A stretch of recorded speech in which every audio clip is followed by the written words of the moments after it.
porque la palabra no va a volver vacía, va a traer personas salvas para que el sacrificio siga valiendo la pena por tantas personas. Amén. Y ahora, ¿qué significado tiene para nosotros, para la iglesia, el nuevo pacto? ¿Qué es lo que significa? ¿En qué consiste? Y todo ese tipo de interrogantes es lo que tenemos que conocer. En primer lugar, para nosotros tenemos que tener presente que el nuevo pacto en este tiempo es el único pacto vigente por el cual podemos llegar a Dios. Mis hermanos, todos los pactos que habían sido establecidos, como les decía, en el pacto que hizo Dios con Adán y Eva, que ellos lo quebrantaron, Dios no lo quebrantó, pero ellos lo quebrantaron. Ellos terminaron con el pacto por incumplimiento. Y así también el pueblo hebreo, que les fue dada la ley, después le dieron la espalda y se olvidaron de la ley, la incumplieron e invalidaron este pacto que les había sido dado.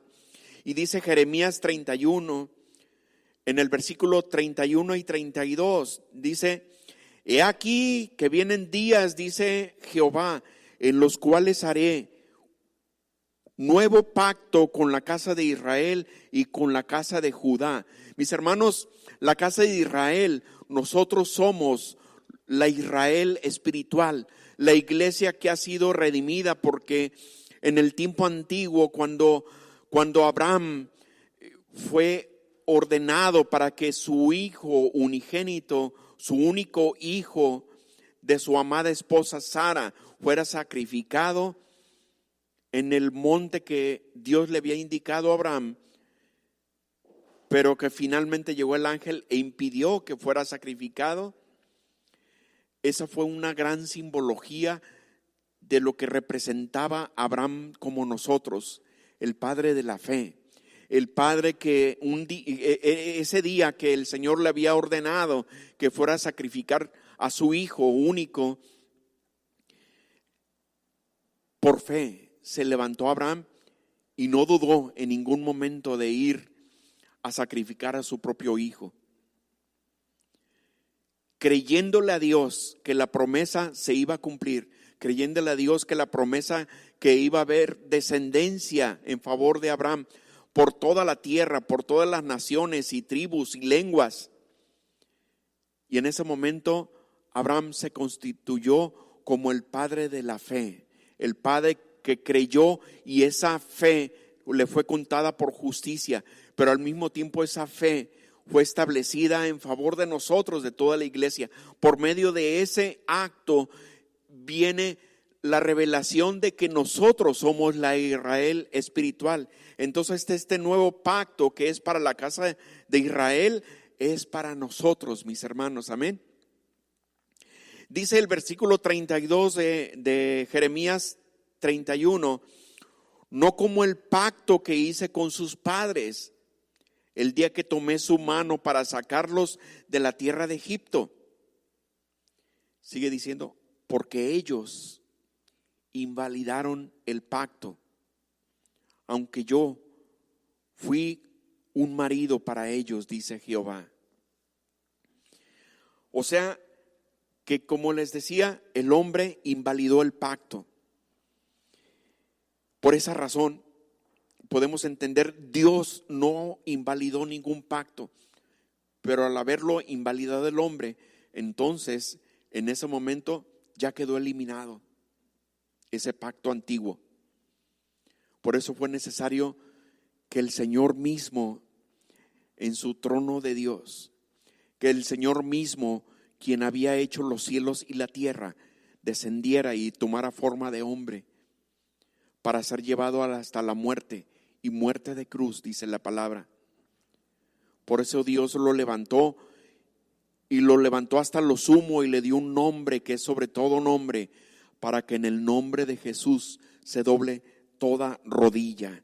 Mis hermanos, entonces fue necesario, después de haber quebrantado el pacto, después de haberlo invalidado, y haber sido eliminado ese pacto, Dios mismo viniera a establecer un nuevo pacto con nosotros. ¿Se dan cuenta el gran significado para nosotros como la iglesia? Porque Dios nos ha hecho para eso, para reconocerle al Señor que Él es el único digno de ser reconocido y de ser alabado y ser glorificado.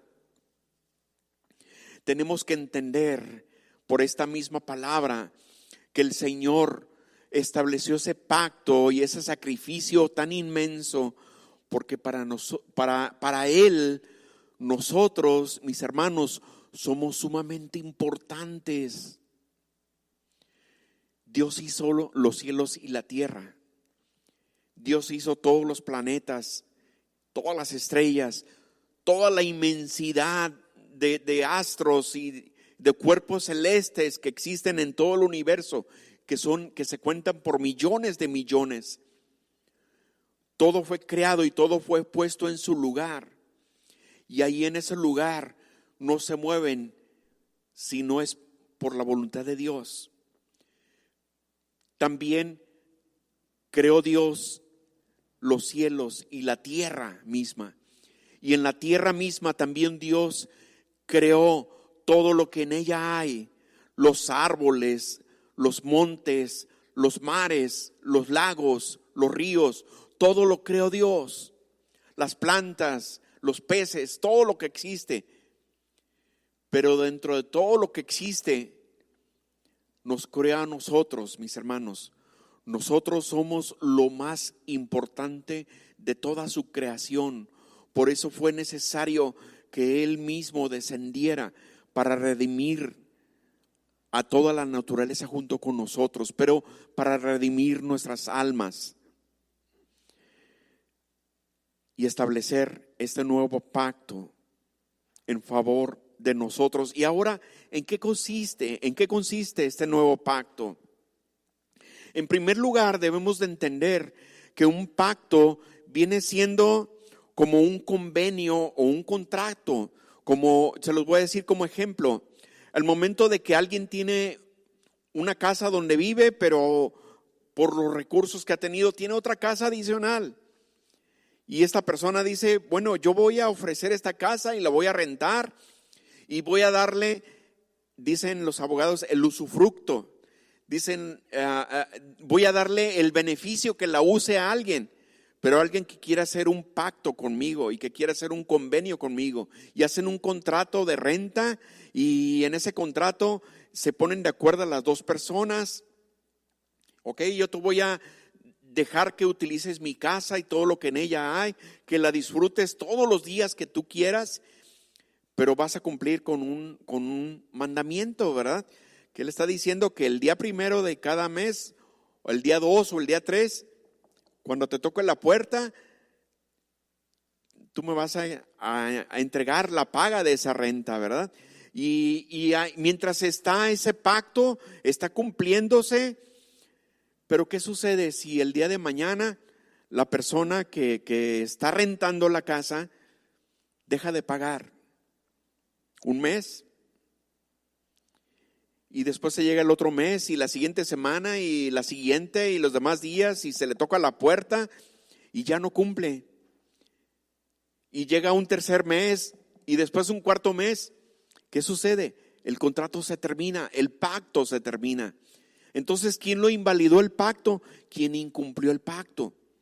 Entonces, de esa manera nosotros tenemos que entender que ese pacto nosotros lo tenemos que cumplir, porque el Señor lo ha establecido, este nuevo pacto para nosotros. ¿Y cómo lo vamos a cumplir? Vamos a ir en esta palabra. En primer lugar, este pacto que es por la sangre del Cordero de Dios que quita el pecado del mundo.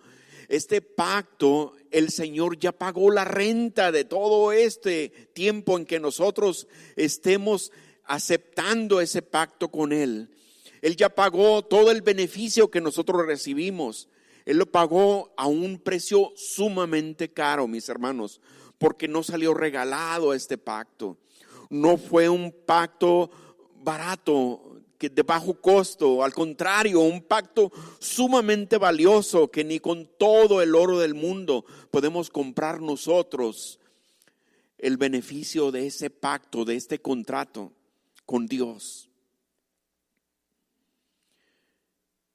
Nosotros, cuando hablemos a las demás personas, a quienes no conocen de las cosas de Dios, hay que hablarles que hay este nuevo pacto, que hay este sacrificio que hizo el Señor, porque Él mismo nos lo ha establecido. En 1 Corintios capítulo 11, versículo 26 dice: así pues, todas las veces que comiereis este pan y que bebiereis esta copa, la muerte del Señor anunciarás hasta que Él venga.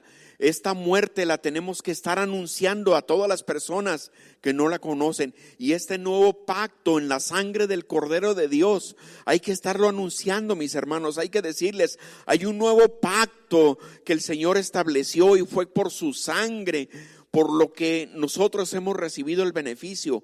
Un nuevo pacto que fue sumamente costoso, porque costó la vida de Dios mismo sacrificada en favor de nosotros. Ese nuevo pacto es el que tenemos que anunciar nosotros. ¿Qué es la parte que nos toca, mis hermanos? Y eso es algo muy importante. El Señor no nos está pidiendo el sacrificio que pidió en el tiempo antiguo.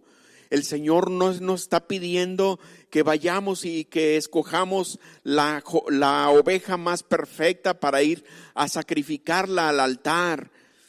El Señor nos está pidiendo una cosa. Y vamos a ir ahí precisamente a la palabra del Señor. En el capítulo 6 del Evangelio de Juan, ahí nos es revelado cuál es la parte que nos toca en el nuevo pacto. ¿Cuál es la parte que nos toca cumplir a nosotros para cumplir este pacto con el Señor? Fíjense bien, muchas de las veces hay mucha discusión de saber si muchos opinan que la salvación no se pierde, muchos otros opinan que sí se pierde. Bueno, el nuevo pacto definitivamente Dios no lo invalida, por lo tanto, en este punto da la respuesta: la salvación no se pierde por parte de Dios. Pero si el hombre invalida el pacto, entonces el hombre puede perderla por sí mismo. ¿Me explico? Eso es algo importante. Por eso la palabra del Señor también nos llama a que cuidemos nuestra salvación con temor y temblor. Y precisamente mientras los discípulos iban caminando con el Señor, ahí estaban siendo instruidos por el mismo Señor Jesús, cuando el Señor les decía: habéis oído de Moisés, no matarás. Pues yo te digo que tan solo con que le digas fatuo a tu hermano, a tu hermana, a tu esposo, a tu esposa, a tu hijo, a tu hija. Fatuo significa tonto. Y no me quiero meter en un lío de explicarles cuántos términos se dice de tonto, pero hay hasta palabras altisonantes para decirle tonto a una persona. Fatuo, tan solo con que le digas fatuo a una persona, con eso ya eres culpable de juicio, le decía el Señor. O sea, cuando Moisés les enseñaba al pueblo, les decía: no matarás. Es decir, si le quitas la vida a una persona, ciertamente vas a ser castigado por la ley. Pues el Señor decía algo más: tan solo con que le digas tonto a tu hermano, con eso ya eres culpable de juicio. ¡Wow! ¡Qué tremendo! Y el Señor les estaba instruyendo también ahí: habéis oído en la ley, no cometerás adulterio, y si eres encontrado en el acto de adulterio vas a ser castigado de juicio, vas a ser juzgado. Les decía el Señor: pues yo te digo que tan solo con que mirares una mujer y la codicies en tu corazón, con eso ya eres culpable de juicio. O sea que el Señor les estaba dando una ley un tanto más severa, un tanto más fuerte a los hermanos. Y ahí se encontraban